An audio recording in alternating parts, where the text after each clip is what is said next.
North Carroll Tribune. How does the problem of communism in the United States compare with the problem of communism in other countries, and is there more than one solution? First of all, from the United Kingdom is Peter Hudson. Next to him, this tall boy from Norway, is Gunnar Asland. He's been staying at Bentley High School, as you can see from that enormous button that he seems to be wearing on his lapel. This is Vangalya Ram from India. He's just spent his final day in Pearl River. Pearl River High School gave him such a beautiful present, a traveling clock, that he's especially pleased and proud with that. Finally, here's Johnny Antelone from the Philippines. Well, how about it, boys? How does America's communist problem compare with the communist problem in your countries? The problem of communism in the United States is a psychological problem. The problem of communism in India is essentially born of frustration, a direct consequence of British imperialism. I'll take you up on that in a minute. Well, in Britain, the problem is more or less the same as in America. Only in Britain, the difference is we don't call it a problem. Well, I would say that the communist problem in America is much more difficult than our own problem, because in the Philippines, the communists act in the open, while here in America, they remain hidden. Actually, I don't think the communist problem in America is more difficult than in Norway. I think the real problem lies in the way you are handling communism. Coming back to what you said, Johnny, I thought you said that the problem of communism in the United States was more difficult. How would you, suggest a remedy for that? Well, I will not sit you like a prophet and tell you what to do about your own problem. I do not pretend to know all the solutions against communism, although I will say that one of the best ways to combat communism is to take a militant stand against it. And one of the best ways to show your militant stand is to outlaw every communist party in every country in the world. No. By doing that, you're using communist methods against the communists, which is defeating your very purpose. It is highly undemocratic, I think, to outlaw the communists, because that is the essence of democracy, to have difference and to give the opportunity for expression. I know, but there should also be such a thing as limiting freedom. There is a distinction between freedom and license. A rattlesnake is dangerous. It would be undemocratic to limit its freedom in theory, but it is also wise to limit a rattlesnake's freedom. Yes, but you are not taking it for granted that every communist is a traitor. I am not quite sure of that. I think it is wrong to persecute a whole group because of some mistakes on the part of its members. I don't doubt that there are communists who spy against the country. I don't doubt that there are communists who conspire to overthrow the government. But you cannot persecute a group as a whole because some of its members are criminals. Criminals should be punished as criminals, and you shouldn't persecute people for the sake of their opinions. And another thing, if you take the human rights away from the communists, well, why should the communists be interested in preserving democracy? I think that if you take away from the communists the freedom of expression, they will turn traitors. I want to say that the communists already are traitors. They cannot turn into further traitors. I want to bring out this point. I want to state that every communist party in every country of the world is not a self-contained unit in itself. It is a branch of a world conspiracy with headquarters in Moscow. And the best way to cut off the body is by cutting off its arms. But there's one thing, Johnny. You see, you can prosecute a certain person only the moment he becomes subversive to law and order, but not till then. Till then it is his right to express himself, at least in a democracy, if it claims to be a democracy. The minute a man joins a society with the avowed purpose of killing you and cutting your throat, he becomes a traitor to that society. He puts himself outside the pale and protection of the society because he totally rejects it. But only after he makes an explicit statement of his purpose. And does he not make an explicit statement by joining it, by signing up for it, by giving an oath that is going to turn against this government? Peter's been trying to get a word in here. Explicit enough? I don't think so. You can't punish a man until he's committed a crime. At least in Britain you can't. You can't punish him for the thought. I'm not punishing him for the thought. I'm just saying that he's joined an association of murderers. For instance, here is a group of 10 men. They've drawn up a plan to cut your throat. then 1 man of the 10 actually goes out and cuts your throat. Does it stand to reason that the other 9 should be irresponsible or should be free from the blame? I don't accept your premise that they're out to cut our throats. And what else do you think that they're supposed to do? When they want to overthrow our society, overthrow our government, institute their own regime, institute their own reign of terror? What else do you want? There are more ways of cutting a throat than simply drawing a knife across it. Well, but those people who plan to do this are individual persons. You cannot persecute the group as a whole because these individual persons are criminals. I know. How do you deal with them in Norway, Gunnar? Well, in Norway, of course, we are quite afraid of communism because Norway has a border with Russia and we are in quite a dangerous position. But it is more of a security problem. There are not too many communists. The Communist Party is very small and it is decreasing from election to election. As I said, the problem is the security problem. But I think that the best way of dealing with communism as such a problem is to handle it in secret. I think it is terribly wrong to leave it to politicians, because politicians will always be on the look for votes and publicity. And they will make so much fuss about their affairs that any intelligent and dangerous traitor will get into a safe hiding place a long time before it comes to an investigation. So therefore, I believe that the communist investigation should be carried on in secret. By the way, if I may put in a word about Gunnar saying that you should not prosecute the Communist Party because the individuals carry it out. I do say that even if the individuals are the ones who commit the crime, they do so upon the orders of the party and according to the plans of the party. Remember that a party is composed of individuals. Whatever the individuals do, the party is guilty of. The party is not an abstract idea. Whatever its members commit, then that is what it is guilty of. And then your second point, Gunnar, about saying that investigation of communism should not be left to politicians, I agree with that. And I want to add something more. I want to say that it should never be the function of the legislature of any country to inspect or to ferret out communists. It should be left to the executive branch. And then the executive branch should gather the evidence, while the judicial branch should find out how to evaluate this evidence and then prosecute the man as he should be prosecuted. But a man should never be put in a position where his innocence or guilt is in the shadows. He should never be placed in a position where, whether judged guilty or innocent, he's still condemned in the eyes of society. A man should be tried only by the courts, because only the courts have the power to say whether a man is definitely guilty or definitely innocent. Any other way would be judgment by anticipation. No, John, it is a difference between feasibility and morality. But returning to your point of conducting the investigation in secret, I think that is entirely undemocratic. Because who is going to conduct them? Is it the people or the government? Wait a minute. And if it is a democracy, then it should be the people and not the government. Wait, and therefore it should be in the public. I thought that in any orderly state you had a police, and you right. and I most certainly didn't believe that it was left to the people to catch criminals. I thought that the police was there to protect the people. He didn't mean a secret trial, Ram, I'm sure. Precisely. He meant, Ram, the secret gathering of evidence.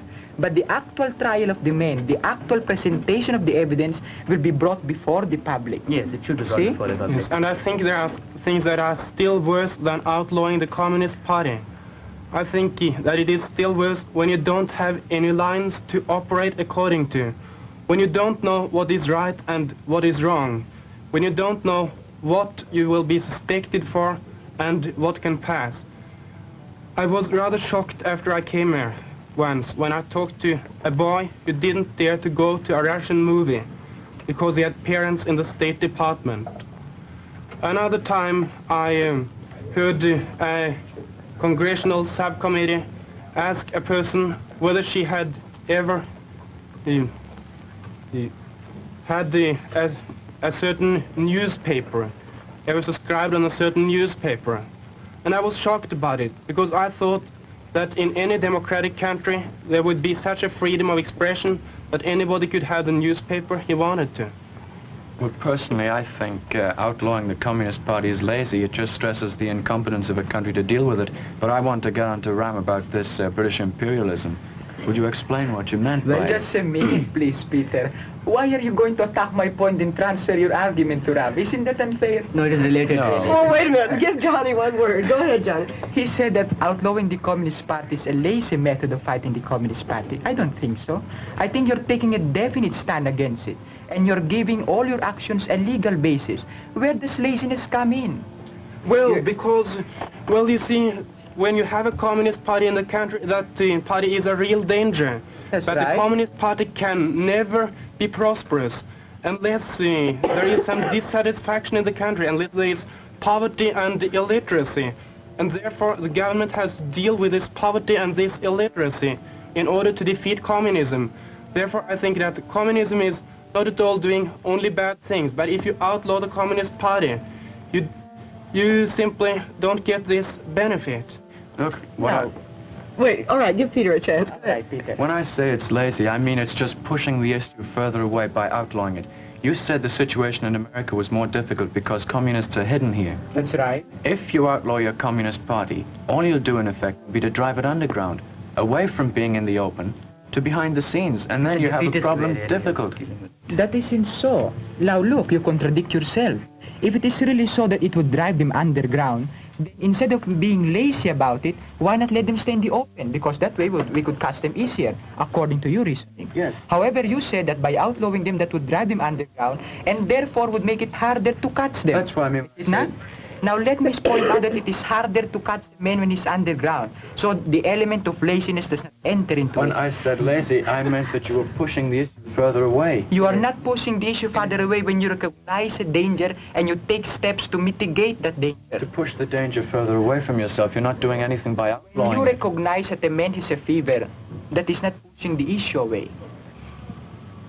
I grant you that. But Oh, you can't just naturally. say, I recognize he has the fever, and then leave it at that, put him in Precisely. an isolation But you ward. can do this. You can say, I recognize he has the fever, I recognize it is bad, and because it is bad, I will take measures to prevent its further spread.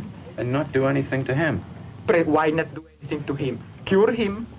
But you're just curing him by outlawing the fever like that. No, the point is this. By outlawing him, you recognize its evil. And the minute you recognize its evil, you take steps to remove that evil. Do you want to tell us what you're doing in the Philippines, Johnny? Well, it might take a little bit, but I'll just give the general background. I'd like to say that a few years ago, the civilians in the Philippines were more afraid of their army than they were of the communists. This was because the army had committed abuse against the civilian population. But a few years ago, a man was sent to the Philippines, and one of our Filipino leaders, and he cleaned out the army by reorganizing it. That man's name is Magsaysay, and he's now our president. The first thing he did was to make it punishable by death for a firing squad, the abuse of any civilian by any soldier. After a few court-martials and a few executions before the firing squad, discipline was restored. He did many more things to restore the morale of the army. He removed the subversives within it, and then he divided the army into small, compact units which could strike with deadly efficiency and deadly mobility at any point within the Philippines. But that Like for what, Johnny?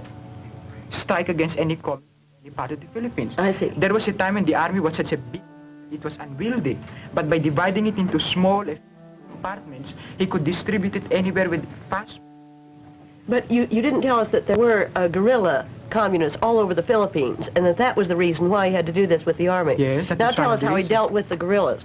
Now the point is this, it is not enough to kill a communist. As much as possible, it would be better to bring a communist alive and change him to your ways of thinking. So what Magsaysay did was this. He put in a program of land reform, which in simple terms was this. He said, for every communist without a criminal record, there is a piece of land for himself and for his family. Therefore, if that person has no criminal record, he can come down and become a capitalist. That is why I'm fond of saying that one of the best ways of treating a communist is to make him a capitalist. Yes, but if you have made the communists in your country into capitalists, why should you be so afraid of the communist propaganda? I think you must realize that the dangerous communists, the intellectuals, will remain communists anyway. They are not influenced by the communist propaganda, and they will go underground. But the reason for outlawing the Communist Party, I think, must be to prevent communist propaganda. And I can see that communist propaganda would be dangerous in a prosperous country where people are satisfied. Precisely. Johnny, But you see... Wait, let Ram have a turn. the point is that the methods that were adopted in your country would not quite work in our country, because the basic assumption was that poverty and illiteracy produce communism. But as we find it worked, it doesn't seem to be working that way. Because in India, while you do have a great deal of poverty and of illiteracy, you do not have communism rampant in those sections. Paradoxically enough, communism is most rampant among the educated people, and among the rich people, and among the minority. And of course that represents a very great potential danger. And the reason is to be found. I mean, why is it so? It is not what normally expects. And therefore a different type of solution has to be found. And perhaps your solution, which you adopted in Philippines, may not work because the circumstances are quite different. All right, it might not work in the Johnny, wait Philippines. just a minute. We've got to give Peter you a very chance much. to get back on his point when Ram said that British imperialism had caused communism in India. You Entirely. can't just leave it in the air. You must tell me how British You see, the imperialism point is this. caused- If you assume that poverty produces communism, you make that assumption, don't you? Yes. Then you see, then you have to bring out the relationship between British imperialism and poverty. Now, British imperialism caused poverty in India. That is fairly obvious. Because I tell you what, maintained poverty in India. well, it has helped to perpetuate poverty in India. It hasn't helped to perpetuate I'll give you an poverty. example. For instance, you see, India was not allowed to manufacture her own cotton. She had to produce raw cotton to send to Lancashire. Otherwise, what would have happened to the Lancashire cotton mills? What would have happened to the cotton if she hadn't had a market for it? Yes, where would she have sold the cotton? So she had to find India as a market, as a source of raw material, and therefore not allow India to be industrialized, and therefore India is poor. Or even assuming from the other ground that it is the educational system or the educated unemployed who are communists. Well, the result is because the educational system is not coordinated with the economic organization. Well, in Britain, we consider that the most rampant cause of communism in India is the caste system. The fact that in your society there must be poor and there must be rich. Far from it. In fact, I think that one of the greatest obstacles to communism in India is the caste system. Oh, It is I a- can't see that. Yes, it Wait is. a minute. You just said a while ago that that communism springs from poverty, and because of that you blame the British. Now look, the caste system perpetuates poverty in India. It prevents a man from rising better than his father was. You see, the and point can, is can you this. deny Therefore, Gunnar, that turn, go ahead. in India you find the most extreme poverty and the most extreme richness in the world? Yes, coming to your question of the caste system and yours. Precisely. You see, the point is this, that besides poverty and illiteracy, for communism you also require an atmosphere of challenge, an atmosphere of rebellion, an atmosphere of discontentedness. And that you do not find in India, because the caste system has taught them that the miserable plight in which they are is what they deserve, and there is something that they cannot overrule, or something that they cannot challenge. But there must be some feeling of indignation against that which breeds communism. I cannot believe that a man would have the mind of a worm, that he would be so spineless, that he would not rebel at the position in which society puts him. Yes. Anyway, the caste system doesn't operate anymore, does it? At least for the untouchables. No, it doesn't, but it is not quite so strong. But the system itself does exist in the villages. But it doesn't in any way help communism. It's one of the chief obstacles to communism. And as far as the big gap between the rich and the poor is concerned, that is again the British. That is a there direct before result the of British rule. came. That was there before the British came. No, but the British perpetuated it. Do you know how the British ruled India? They ruled them through the landlords, as they called them. It was the landlords who ruled India. Before the British came, India was divided up into a small set of princeling states ruled by extremely rich men. That is Britain right. carried on that, Yes, that Britain system. perpetuated it. Yes, that's But right. they united India. They gave India the most complete civil service system.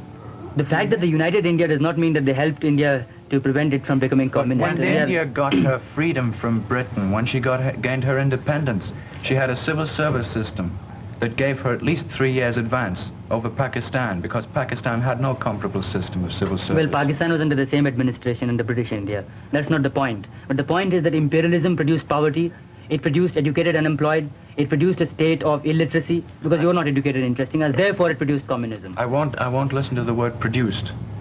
Well, it caused, I if you won't like. hear that word caused. All right, would you listen to the word it maintained? Maintained. Oh, it's the To same. a lesser degree.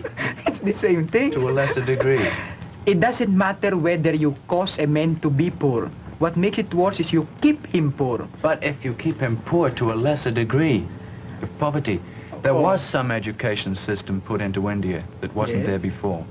I agree with that. Witness the number of people who were able to read and write and go into a civil service. But you must Well, look, admit kids, that- let's take the second half of the question, because after all, British imperialism in India is now a thing of the past, is it not? Yes. As we bury it, do you want to say a word or two over its... Well, I will say one thing, that British imperialism did produce communism in India, but one of the greatest events of this century has been the independence of Asia.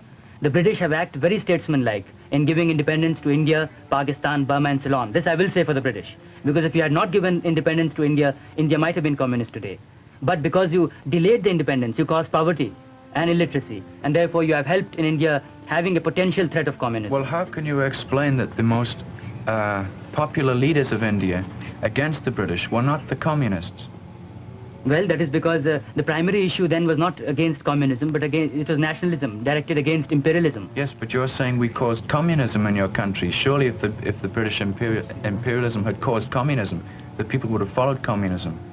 You see, the thing that saved it was that communism did not join hands with imperialism. Now take Indochina. In Indochina, it is just that nationalism and communism are joining hands against imperialism, and therefore there is a greater threat of communism. Johnny, what do you want to say? I'd like to say one more word over the dead body of British imperialism in India. Ram said that the British acted very statesmanlike in getting out of India. I'd like to say that they did get out, but they got out only because they were pinched. They had to get out. There was no element of statesmanship in it at all. We got out just in time to appear magnanimous. That's right. So I say it myself. Well, there is a pretty good feeling between the Hindus and the British today, is Yes. there not? Well, Well, witness the definitely. fact I that hope even so. though India gained her independence, she still remains within the Commonwealth as a No, that's republic. because she chose to, yes. There's no chose to. relationship. She chose to of her own Now, accord. there's another half of the question we started out to discuss that we perhaps should deal with for just one more moment. That is there more than one solution for the problem of communism? Certainly. Well, the thing to do is that first of all you have to be aware that the way of dealing with communism is not to use communist techniques against them, is not to condemn them. Extremism of any form is bad. To counteract communism in communist ways is as bad as communism itself. Yes, and I think another important thing to notice is that the worst thing you can do to combat communism is not to realize what communism is. I think it is dangerous to limit to confuse the limits, to persecute innocent people. What is your point, Ram, about the future that we have to look at in India? Do you see a constant communist threat? Do you see it ameliorating at all? Well, I would say that communism, in fact, I'm very optimistic about the future, because communism is never a long-term arrangement. Because communism really is barter. You see, you buy your bread and sell your freedom. Because, you see, the animal instincts in man are more fundamental than the human instincts. But the moment you get your bread, you want back your freedom. You see? And therefore, communism, in my opinion, is never a long-term arrangement. And really speaking, communism is imperialism. It is a device for imperialism. It is a new way of dealing with imperialism. In the past, for example, the other imperialists like the British had different ways of dealing with imperialism. They made it quite explicit.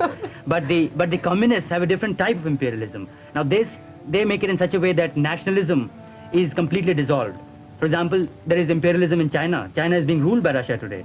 But the Chinese people owe their primary allegiance not to China, but to the communist world. And therefore, they are dictated by Moscow. But soon a time will come when China will awaken from that slumber, and she will realize that she's being ruled by Russia. And therefore, I predict a bitter conflict between China and Russia. And that is inevitable. And the day that conflict comes, that will be the liberation of the world from the shackles of communism. It's a very optimistic note. Do you agree with this, Johnny? I think that all these three people are naive in the sense that they Are fail naive? because they fail to recognize the fact that communism is not just a self-contained unit in its country.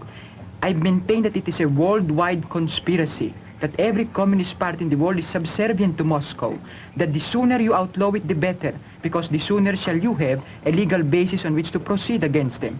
Now, some will say that this is using communist tactics. I do not see how that can be. There may be some resemblance, but this is the point. You say that in restricting communism by outlawing it, that you're restricting human freedom. But look, when you restrict freedom, it does not always mean to say that by restricting freedom, it is bad. When you restrict the freedom of a rattlesnake, it is not bad. And the same thing applies to the communists. I think that it is important to remember that we are not only trying to fight communism, we are also trying to preserve democracy. And I consider freedom of expression as one of the most precious values democracy can offer. And I don't think you can defend democracy by limiting the freedom of expression. You can't defend democracy by losing it. Well, what Give I you would... an answer for that? Wait a minute, Peter. Do you have an answer for that? I'd like to say that I'm not talking about limiting democracy. You say that we must preserve democracy. And the only way to preserve democracy today is to do away with communism. It depends on what you mean by democracy, because the communists say that communism is democracy. Well, when I say about democracy, I'm speaking of the kind of society in which I now live. I will not go into any argument with the communists. When I say democracy, I mean the society in which I live. Yes, and a society with freedom of expression for the minorities. Well, I would... Wait, give Peter a chance. He's Just only one got point. about 15 seconds. I'm All right. sorry, you've got to give it to him. He A needs man the last has a right word. to speak. I think that communism is the antithesis of freedom, and anyone who endangers freedom, who restricts it, such as outlawing communism, by the restriction of that freedom, is in fact aiding communism. Well, I'm sorry, we've got to end there. all right. Next week at this same time, we'll have our final program.